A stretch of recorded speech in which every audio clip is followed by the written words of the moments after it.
Misol uchun bir tennischi jahon chempioni bo'lganda, hali kubokni bunday ko'tarib, hamma qarsak chalgan paytda intervyu olishga bir jurnalist qiz keladi.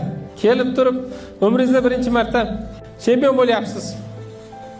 O'zingizni qanday his qilyapsiz desam, men umrimda birinchi marta chempion bo'layotganim yo'q dedi. Qanaqasiga biz juda yaxshi bilamiz-ku. Siz avval chempion bo'lmaganingizni desa, aytadiki, men 16 yoshimdan beri dedi.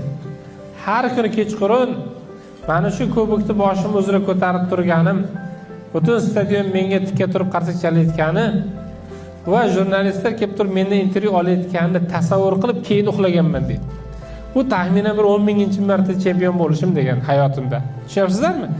Demak, u har kuni kechqurun o'sha kubokni ko'tarib tasavvur qilayotganda miyasida boyagi g'ujanak bo'lib turib moddani shakllantiravergan. Ya'ni tasavvur olamidagi moddasi tayyor.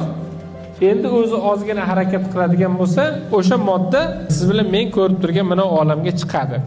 Kasallik haqida ko'p gapiradigan odam boshi kasallikdan chiqmaydi. E'tibor qilingizlar, yaxshilab. Qarz haqida ko'p gapiradigan odam boshi qarzdan chiqmaydi. Ilojim yo'q va hokazo degan odamga hech qachon imkoniyat berilmaydi. Ya'ni biz nima haqida ko'p fikrlasak, o'shanaqa hayotni atrofimizda qurayotgan bo'lamiz.